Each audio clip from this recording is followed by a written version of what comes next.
and for more than 15 years now, he's been in the industry. Recently, AI has been a large focus area for Scott, with the aim to help his team bridge their existing creative skill set to helping customers harness AI. Based in New York City, Scott has spent most of his life immersed in visual imagery. His photography career started at the age of 10, when he began developing his own images in his aunt's darkroom. Scott holds a Bachelor of Arts from TEDxUWMadison with a focus in film, and his passion for visual context and content in culture has resulted in his own photography business, as well as co-founding the food and travel website, eatyourworld.com. Please join me in welcoming our final speaker, Scott Rosen.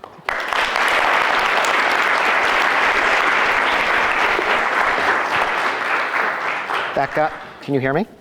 That guy he just described seemed a lot cooler than me. Thank you. So I'm going to start with a few simple visuals. I want you to think about how they make you feel.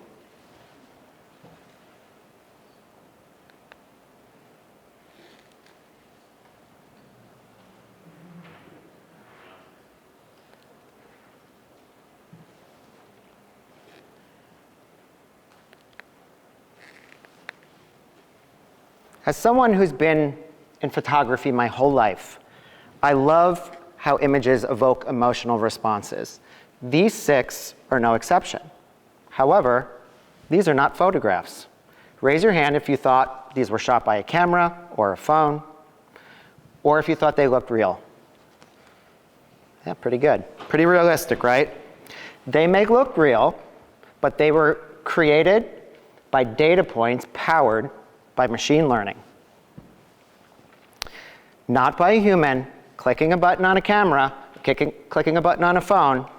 The subjects themselves, the kitten, the baby, the burger, they're not even real things.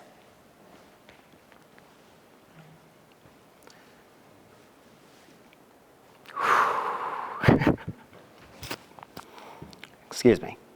Did you know the first photo ever believed to be created was in the late 1820s by Joseph Niepce? It was called the heliograph, or sun writing. And it was a very laborious process. And I'm going to show you how. First, he had to set up a camera obscura in his second-story window.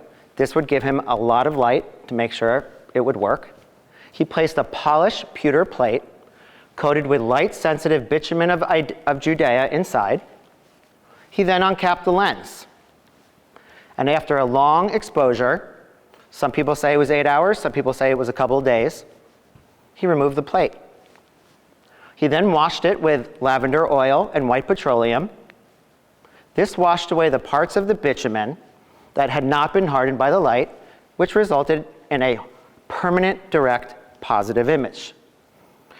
Niepce was quoted by saying, "It was the first uncertain step in a completely new direction." What do you think painters at the time thought about this new way of capturing the world? It's well documented that they were not thrilled. But the good news, they eventually learned they could not compete with the, they could not compete with the fixed photo. They started playing around with color, light, and movement, and this was the birth of the Impressionist painting. So, painters had to adapt to this new world of photography. They used their creativity, and they created a brand new style of art. Photography, of course, continued to develop over the next 100 years from that first photo that I showed you. There were countless variations and improvements, including the daguerreotype, the tintype, the silver gelatin, the glass plate, and the Vivitar Instamatic 110 I played around with as a very young boy. I had the privilege of having a brilliant and amazing aunt who was a professional photographer, Trix Rosen. She would walk me around the gritty East Village, New York City in the mid-1980s. I'm not that old. She would teach me f-stop and aperture on her Leica 35mm cameras. We would then go back to her studio, and we would play around painting with light with lasers over long exposures. Here's a picture of my sister Jamie, who would have to freeze for us for a minute or so. I had real-world experience. In her darkroom, I would ruin endless sheets of expensive Ilford photo paper while I was waiting for images to appear before my eyes. I can still smell the chemicals to this day. Just after college here at UW, where I studied radio, television, and film, I continued that journey into film until the digital revolution took off. Anyone who was shooting film at the time remembers these days clearly. It was a very scary, yet exciting time. Would digital imagery spell the end to an analog art form that has existed for so many years and created so many incredible careers? There is no question that digital imagery sacrificed those unique qualities of film. Now, the darkroom was Photoshop, and I was able to paint on photos. And I could alter anything with a click of the mouse. I would play around with curves and colors. Here's a photo I took in 2003, the very early days of digital photography. Using these techniques, I created digital art. Digital provided precision, speed, and accessibility. It democratized photography, creating a new generation of enthusiasts for anybody who had a camera.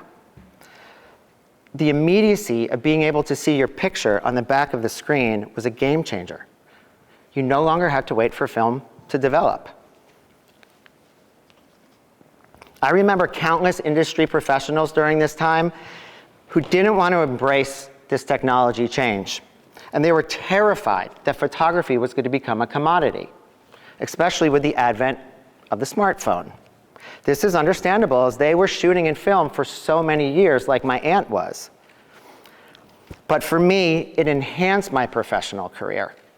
I had a first job in photo research, and I was tasked with finding stock photos and putting them in educational textbooks for big publishing companies.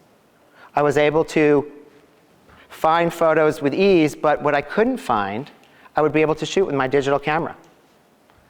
It was an efficient and effective way of filling these books. With the digital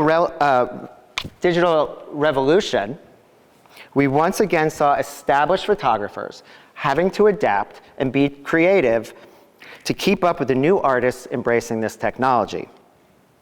Now, you can probably see where I'm going with this. AI is everywhere. It's all we're talking about, and it's once again time to learn, to adapt, and evolve, for me and for everyone else. I currently work in Getty Images, a global leader in visual content. We're helping millions and millions of our customers tell their stories. I oversee a global team of researchers. These are professional curators who are searching our vast archives, trying to find the best imagery to help our biggest brands and creatives tell their stories. We've all gone through this same journey together, and we all experience firsthand the shift from analog to digital. And we're now facing this colossal new technology shift together. Around this time last year, the conversations on AI were progressing rapidly. But I couldn't actually comprehend that this technology was here for real. It was always something that I thought was a futuristic idea that I would read about in a magazine or a book or online. I mean, the Industrial Revolution took 100 years, and even going from film to digital took decades. But this had an immediacy to it that I had never experienced before. And around early this year, Getty Images made the announcement that they were going to build their own AI image generator tool. The idea being, just to back up, that you would be able to type in a prompt, descriptive prompt, and an image would appear within seconds. Fears immediately surfaced. There's no question it would impact all of us in some way, but I really started to think about what a future state would be. Having been in the industry for almost 20 years, I often wondered when our customers wouldn't need our search expertise. But I always thought it would be because of search algorithms. I never thought it would be because there would be this crazy new way of creating imagery in seconds. So I started thinking more. What would this mean for creative photography and storytelling as we know it? Would industry creatives no longer need the power of the person behind the lens? This would affect so many people who make their living shooting stock photography, helping customers reach their audiences. And more selfishly, what would this mean for a team of creative researchers who rely on these photographs to do their work? So these questions were flooding my brain, but I still didn't want to run away from it. In fact, I wanted to jump in head first. I wanted to be like the painters and the film photographers and adapt. It was the only way forward. But for me to do this and understand this journey I was on, I needed to understand this tool a little bit more. So this is our image generator tool. It looks pretty cool. But what really solidified my stance was, what really solidified my enthusiasm was Getty Images' stance.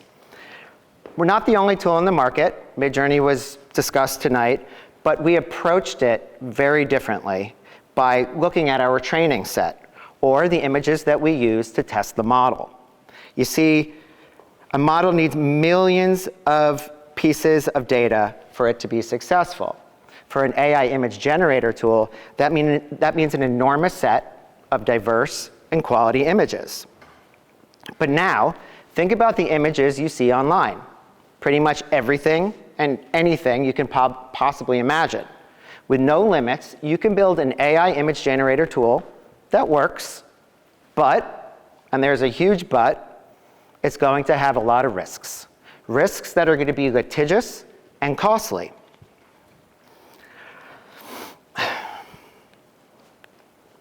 How would you feel if one of your own photos was tested on without your consent?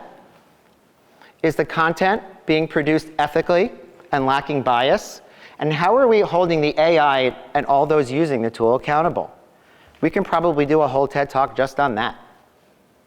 Are those who are testing the tool also not perpetuating these biases and stereotypes? Does your image have potential intellectual property issues? Meaning, are locations, people, or trademarks being compromised? As an example, did you know the lighting design on the Eiffel Tower was copyrighted? If you were to use this photo in an advertisement, you could get a claim from them. And deep fakes are hitting us all over the place. The Pope does look pretty good in that jacket.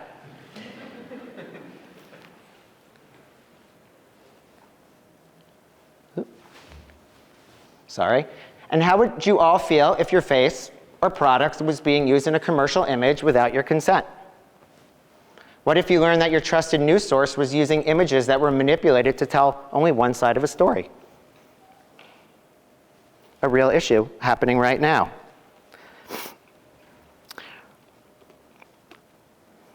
For Getty Images, the good news is that we only test on those images intended for creative use. And we have millions of them, and we have permission to use them in this testing. We do this to build transparency and trust. We also support consistent industry standards around this. Just to be clear, any real-life current event, editorial image, news, sports, entertainment, past or present, is completely off limits. Our tool is a world without Taylor Swift, Nike shoes, SpongeBob SquarePants. It has no idea what these words mean or what images of these things are, because to the AI tool, these things don't exist. And then there's the question of compensation. Think of a world where image creators are no longer being compensated for the art that they do. Their images are being tested on without their knowledge. They're not getting royalties in anything. Getty Images is making sure that their creators are sharing in the success of this AI image generator tool, because we have to incentivize photographers and creatives to continue doing their art. Otherwise, we're going to have AI being trained on AI, being trained on AI in a never-ending loop, a vicious loop, I should say. What will this do to our creative ecosystem? It is clear that AI can be threatening, intimidating, even dangerous to society and to our professional livelihoods in this visual space. The limits and laws governing its usage need to be put in place thoughtfully. But beyond that, like I tell my team, we need to be like the Impressionist painters and approach this new technology with our deep experience in the industry and our very own human creativity. It takes skill and expertise to make AI content that is not derivative, that feels authentic, and makes you have an emotional response. You already got a sneak preview of this one. These are some early images that my team was able to start working on as we started testing the tool over countless hours of prompting, putting in text search strings, trying to figure out how can we make this tool work, the specific data set that we have, and it's been a pretty big adventure. We had to shift the way our minds have worked for the past 20 years. We were used to writing keywords. Now we're writing long descriptive texts. In the beginning, it was certainly a challenge. But little by little, and week by week, incredible changes started coming. And we were able to give feedback so the machine learning could improve. And we started figuring out how to work better with it. What we learned, and what history has shown us, is that our AI tool is only as good as the humans behind it. It needs the right partner to make it work effectively and a creative one to make it sing. We believe in the power of humans and technology working in harmony. Luckily, my team embraced this change, and we started to make the AI do some pretty cool things. What is cool is we can push the tool backwards a bit to those original days of photography. Here's some examples that we created, and a few more. And we're starting to now ideate and come up with creative ways of looking at things we've never seen before, like these, and these. This is still incredibly early times. It's only been about 3 or 4 months for my team. I believe that the technology that's just peeking around the corner will give us even more creative control and power over how we play around with this technology. It's going to define how the next generation of companies tell their stories. But we all need to consider that AI is moving incredibly fast, and in every single industry that there is. If it hasn't touched everybody in this room yet, it will, very soon. How many people here are studying CS machine learning courses here at UW?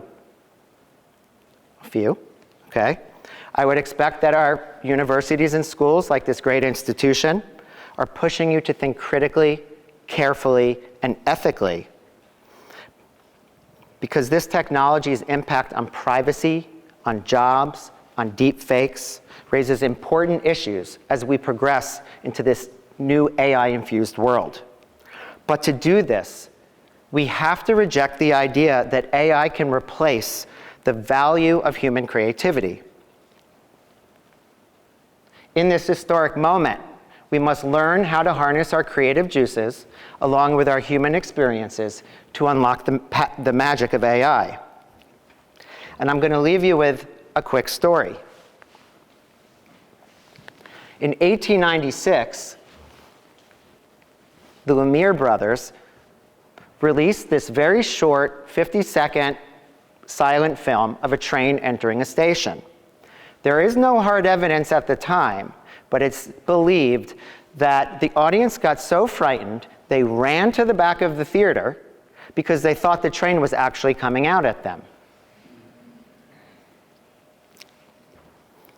I hope you will all join me in the front of the theater as we greet this new train head-on. Thank you.